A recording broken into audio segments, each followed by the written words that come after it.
Hello friend दोस्तों, आज की वीडियो में हम प्रॉपर्टी से जुड़ी जानकारी के बारे में बात करेंगे। तो चलिए शुरू करते हैं।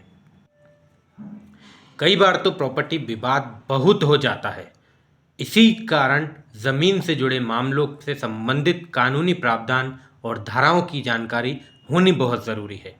ज़मीन या संपत्ति से जुड़े मामले में आपराधिक और सिविल दोनों प्रकार के मामलों में कानूनी सहायता प्राप्त करने का प्रावधान है। तो चलिए आइए जानते हैं इसके जुड़े कानूनी पहलू के बारे में।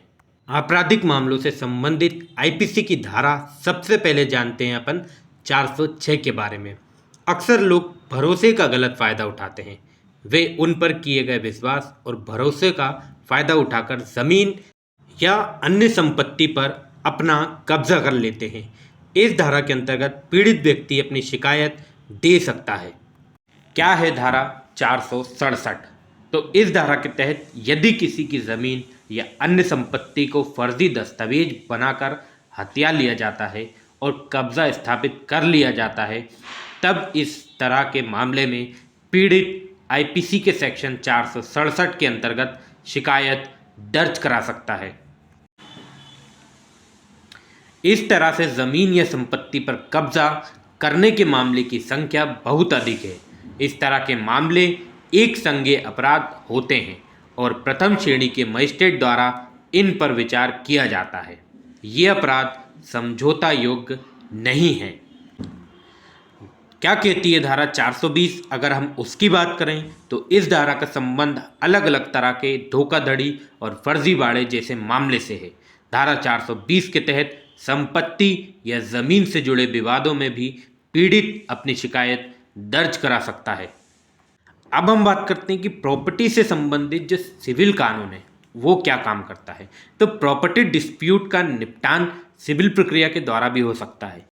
हालांकि कई बार इसमें लंबा समय लगता है, लेकिन ये सस्ती और आसान प्रक्रिया है। किसी की ज़मीन या संपत्ति पर गैरकानूनी तरीके से कब्जा कर लेने पर उसके ज़रिए भी मामले को निपटाया जा सकता है। इस तरह के मामले सिविल कोर्ट में चलते हैं। अब बात करते हैं कि क्या है स्पेसिफिक रिलीफ एक्ट 1963। तो इस कानून को संपत्ति संबंधित मामले में त्वरित न्याय के लिए बनाया गया है। इस एक्ट की धारा 6 के द्वारा किसी व्यक्ति से उसकी संपत्ति को बिना किसी वैधानिक प्रक्रिया के छीन लेने या ज़बरदस्ती उस पर कब्जा कर लेने से स्थिति में इस धारा का इस्तेमाल किया जाता है। धारा 6 के जरिए पीड़ित व्यक्ति को आसान तरीके से जल्दी न्याय दिया जाता है। हालांकि धारा 6 से संबंधित कुछ ऐसे नियम भी हैं जिनकी आपको जानकारी होना ज़रूरी है।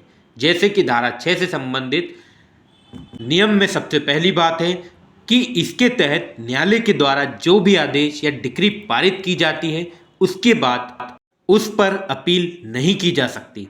ये धारा उन मामले में लागू होती है जिसमें पीड़ित की ज़मीन से उसका कब्जा 6 महीने के भीतर छीना हो, और अगर इस 6 महीने के बाद मामला दर्ज कराया जाता है तो फिर इसमें धारा 6 के तहत न्याय न मिलकर सामान्य सिविल प्रक्रिया के जरिए इसका समाधान किया जाता है। लेकिन इस धारा के तहत सरकार के विरुद्ध मामला लेकर नहीं आया जा सकता। इसके तहत संपत्ति का मालिक, किराएदार या पट्टेदार कोई भी मामला दाखिल करा सकता है। इस तरह से कानून है। तो दोस्तों, मिलते हैं नेक्स्ट वीडियो में किसी नए टॉपिक के साथ। तब तक के लिए जय हिंद, जय भारत।